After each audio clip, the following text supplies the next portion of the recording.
제가 치과 진료를 하면서 아이 보호자분들에게 가장 많이 들은 질문은 저희 아이 불쏘치약 써야 하나요? 였습니다. 그때마다 네, 아이가 스스로 양침물을 뱉을 수 있다면 쓰시는 게 좋습니다 라고 말씀드렸었죠.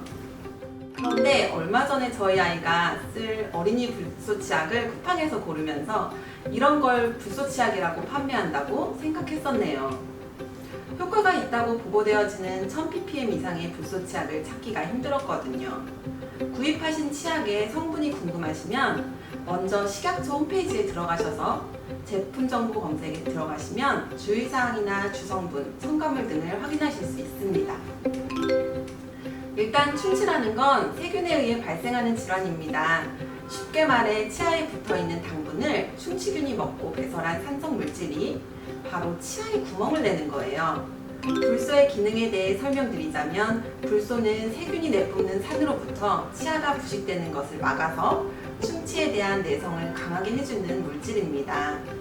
그래서 충치균이 쉽게 구멍을 내지 못하게 만들자는 컨셉인 거죠. 불쏘를 정기적으로 꾸준히 치아에 발라주면 치아 자체가 산에 좀 더 강하게 변합니다.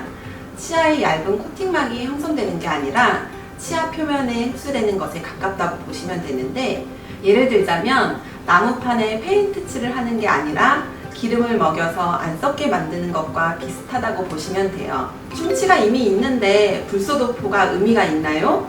물어보시는 분들이 계신데, 불쏘는 초기 후식의 치아를 재광화시키는 효과가 있습니다. 다시 정상의 치아로 만든다는 거죠. 불쏘를 이용하면 치아 자체가 충치에 강해지고 초기 후식인 경우는 정상으로 만들어주니까 참 좋죠. 제가 이번에 시판되는 불쏘 치약을 골라보니 어린이용은 대부분 저불쏘 치약이었습니다. 사실 우리나라에서는 유아 치약에 대한 기준이 정확하게 명시되어 있지는 않아요.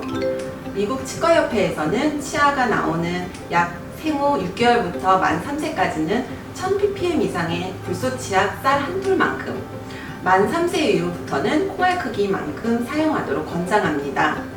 아무래도 미국은 치과 치료 받기가 힘드니까 예방에 적극적인 경향이 있는 것 같기도 합니다. 우리 아이 불쏘 치약 사용 시 고려할 것은 첫 번째, 아이가 양침물 뱉는 것을 얼마나 잘하는지 체크해주세요. 불쏘 치약 사용 유무의 제일 중요한 기준이 됩니다. 두 번째, 다른 아이들에 비해 우리 아이가 충치가 잘 생기는 편인지도 체크하시고요. 세 번째는 젤리, 사탕, 탄산음료 등 치아에 좋지 않은 간식을 얼마나 많이 먹는지 보셔야 되는데, 저도 매일 곰젤리 들려가지고 저희 아이를 어린이집에 보내고 있습니다. 앞으로 아이의 치아 발달 상태 등을 고려해서 불쏘 치약 사용을 결정하시면 됩니다. 잘 모르겠다 싶은 분은 가까운 치과에 가셔서 문의해보세요. 아이 치약은 특히 과일 맛 등의 달달함이 있는 치약이 많아서 아이들이 먹기 좋아하기도 해요. 보호자의 지도와 주의가 꼭 필요합니다. 불쏘가 치아에 좋은 역할을 하지만 과다 사용 시, 즉 불쏘를 많이 먹게 되면 불쏘 중독이 될 수도 있습니다. 오심, 울렁거림, 구토 등이 발생할 수도 있고 심한 경우에는 사망에 이를 수도 있어요. 무섭죠. 또 영구치가 형성되기 이전에 오랫동안 과량의 불쏘를 섭취하면 영구치 형성에 악영향을 줘서 영구치에 반점이나 변색, 치아 표면 결함이 나타나는 반상치가 생길 수도 있습니다. 그렇다면 여기서 말하는 과량의 불쏘는 얼마만큼을 말하는 걸까요?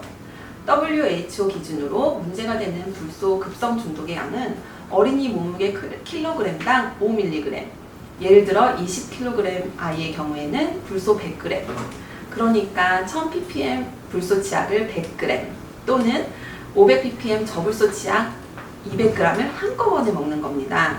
즉 과량의 불쏘 섭취라는 말은 보통 치약 한 개가 100g 정도니까 치약 하나나 두 개를 한꺼번에 짜먹는 셈이죠.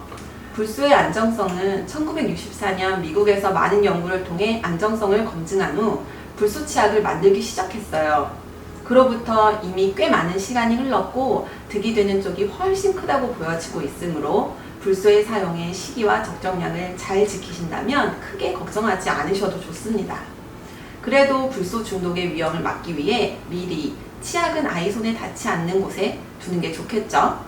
저는 개인적으로 불소가 전혀 함유되어 있지 않은 치약은 추천드리지 않습니다. 불소를 쓰기 위해서 치약을 사용하는 것이기 때문에 불소 치약 사용이 어렵다 싶으시면 그냥 칫솔질로만 양치질 하는 게 좋아요. 오늘은 이렇게 불소의 원리와 부작용, 또 불소 치약에 대해서 알아보았는데요. 도움이 좀 되셨나요? 구독과 좋아요 부탁드리고 궁금한 것은 댓글에 남겨주시면 모아서 또 새로운 영상으로 찾아뵙겠습니다. 다음 영상에서 만나요.